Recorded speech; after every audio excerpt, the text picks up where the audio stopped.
MS taste ടച്ചിലേക്ക് എല്ലാവർക്കും സ്വാഗതം.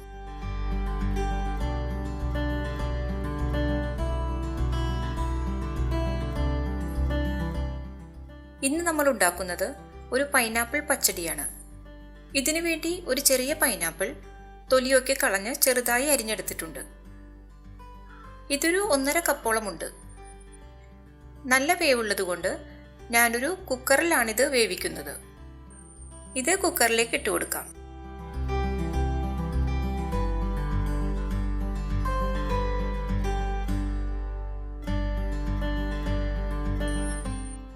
ഇതിലേക്ക് 1/2 ടീസ്പൂൺ മുളക് പൊടി, 1/4 ടീസ്പൂൺ മഞ്ഞൾപ്പൊടി, ആവശ്യത്തിന് ഉപ്പ്, 1/2 കപ്പ് വെള്ളവും കൂടി ഒഴിച്ച് ഇത് നന്നായിട്ട് വേവിക്കണം. പൈനാപ്പിൾ നന്നായി വേവണം, എന്നാലേ കറിക്ക് നല്ല ടേസ്റ്റ് ഉണ്ടാവൂ. ഒരു 10 മിനിറ്റ് മീഡിയം ഫ്ലെയിമിൽ വേവിക്കാം. ഈ സമയം കൊണ്ട് നമുക്കിതിൻ്റെ അരപ്പ് തയ്യാറാക്കാം. മിക്സിയുടെ ജാറിലേക്ക് 1 കപ്പ് തേങ്ങ ചിരവിയത് ചേർക്കാം.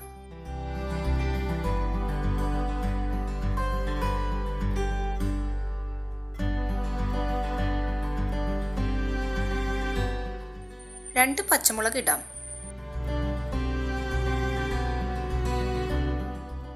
1/2 ടീസ്പൂൺ കടുക്, 1/4 ടീസ്പൂൺ നല്ല ജീരകം. ഇനി ഒരു 1/2 കപ്പ് വെള്ളവും കൂടി ഒഴിച്ച് നന്നായിട്ട് അരച്ചെടുക്കണം. നമുക്കിനി കുക്കർ തുറന്ന് നോക്കാം.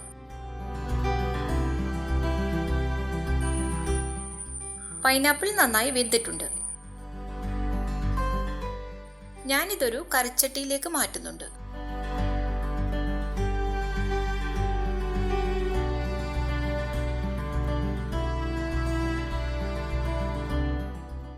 ഇതിലേക്ക് അരച്ചു വെച്ച അരപ്പ് ചേർക്കാം.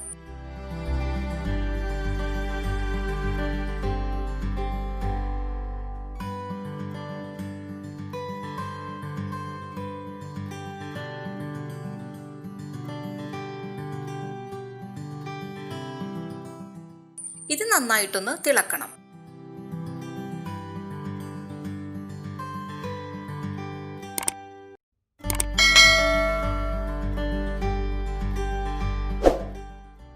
ഇതിപ്പോൾ നന്നായി കുറുകി വെള്ളമൊക്കെ വറ്റി വന്നിട്ടുണ്ട്. ഇതിലേക്ക് നമുക്ക് വേണമെങ്കിൽ പഞ്ചസാര ചേർത്ത് കൊടുക്കാം. ഈ പൈനാപ്പിളിന് നല്ല മധുരമുള്ളത് കൊണ്ട് ഞാൻ ഇതിലേക്ക് പഞ്ചസാര ചേർക്കുന്നില്ല. മധുരം കുറവാണെങ്കിൽ 1 ടീസ്പൂണോളം പഞ്ചസാര ഇപ്പോൾ ചേർക്കാം. ഇനി ഫ്ലെയിം നന്നായി കുറച്ച് വെച്ച് 1/2 കപ്പ് തൈര് ഇതിലേക്ക് ചേർക്കാം. അധികം പുളിയില്ലാത്ത തൈരാണ് ചേർക്കേണ്ടത്.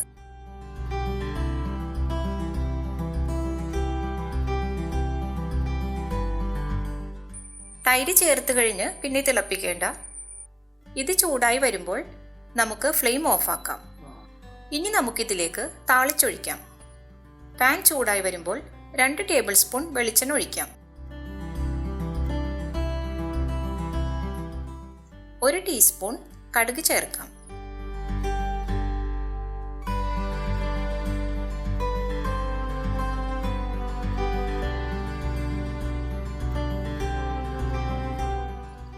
കടുക് പൊട്ടിയിട്ടുണ്ട്. 3 വറ്റൽമുളക് 2ആയി മുറിച്ചതും കുറച്ച് കറിവേപ്പിലയും കൂടി ചേർക്കാം.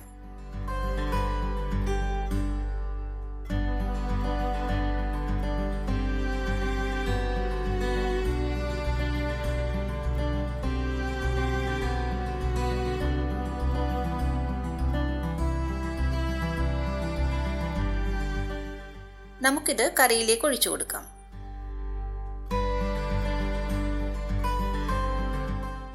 നമ്മുടെ ടേസ്റ്റിയായ പൈനാപ്പിൾ പച്ചടി തയ്യാറായിട്ടുണ്ട്.